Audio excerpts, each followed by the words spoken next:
আগামী বাংলাদেশ হবে ইসলামের বাংলাদেশ, আগামী বাংলাদেশ হবে আল কোরআনের বাংলাদেশ, আগামী বাংলাদেশ হবে ন্যায় ইনসাফের বাংলাদেশ, আগামী বাংলাদেশ হবে বৈষম্যহীন একটি সুন্দর বাংলাদেশ।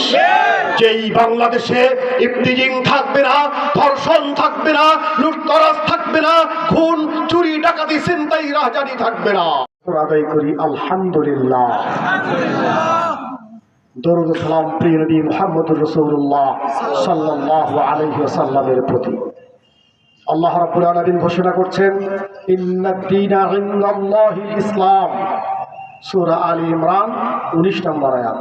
নিশ্চয়ই আল্লাহ তাআলার নিকট মনোনীত জীবন ব্যবস্থার নাম হলো কি?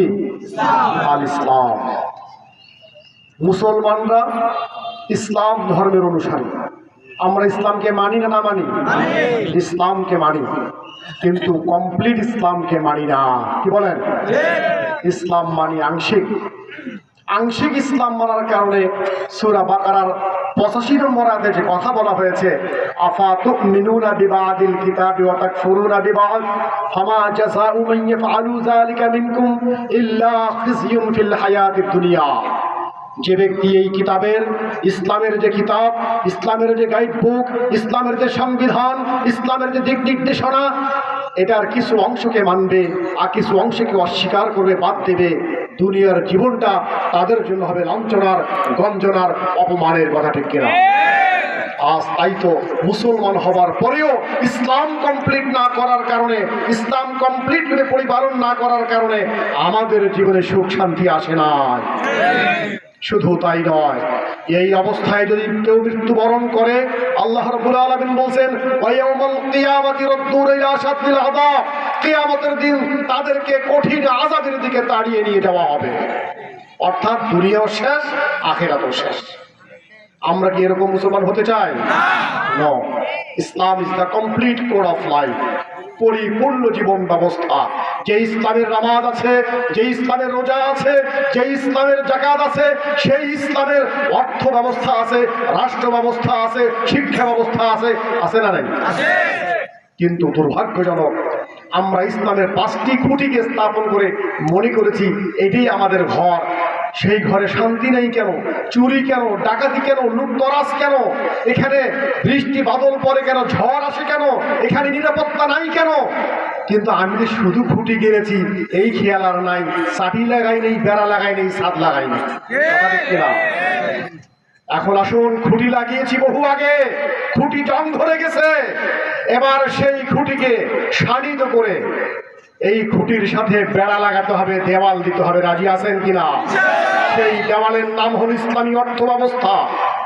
সেই ঘরের দরজা জানালা লাগাতে হবে, যেই দরজা জানালার নাম হলো আপনার শিক্ষা ব্যবস্থা, ইসলামী সংস্কৃতি। সেই ইসলাম নামক ঘরের ছাদের নাম হলো ইসলামী রাষ্ট্র ব্যবস্থা। ইসলামী রাষ্ট্র ব্যবস্থা ছাড়া এই 5টি খুঁটি দিয়ে আমরা কখনো কল্যাণ পেতে পারি না। প্রিয় ভাইরা, যে রব্বুল আলামিন আকিমুস সালাত বলে নামাজকে কায়েম ফরজ করে দিয়েছেন, সেই আল্লাহ তাআলা ইসলামকে কায়েম করার জন্য আন আকিমুদ্দিন ওয়া লা তাতাফাররাকু ফি বলা হয়েছে। তোমরা দ্বীনকে সুপ্রতিষ্ঠিত করো এবং পরস্পর বিভেদে লিপ্ত হয়ে যেও না।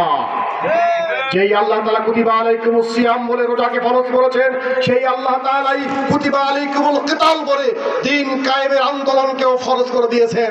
আমরা সিয়াম মানি, আমরা কিতাল মানি না। আসুন, আজকে আমাদের সামনে প্রমাণিত হয়েছে মানব রচিত সকল তন্ত্র মন্ত্র ব্যর্থ হয়েছে।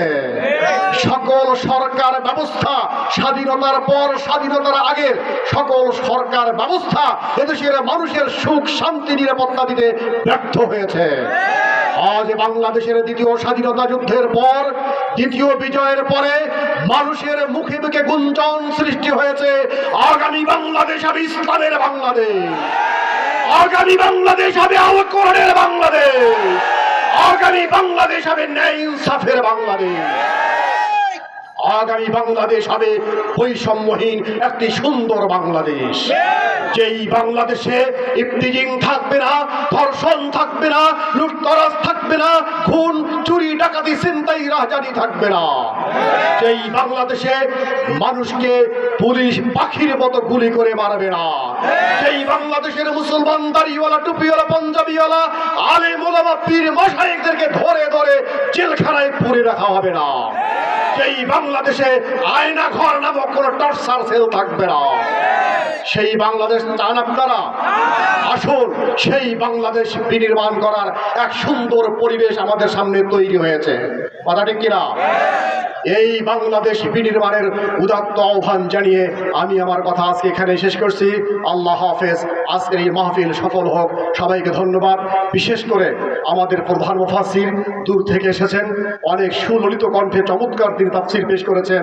আল্লাহ তাআলা তাকে উত্তম সাজা দান করুন। আমরা সবাই বলি আল্লাহুম্মা আমিন। সম্মানিত কর্তৃপক্ষকে আমি কৃতজ্ঞতা প্রকাশ করছি, যারা আমাকে প্রধান অতিথি করে ধন্য করেছেন। আমি কৃতজ্ঞতা প্রকাশ করছি। আল্লাহ তাআলা উপযুক্ত সাজা দান করুন।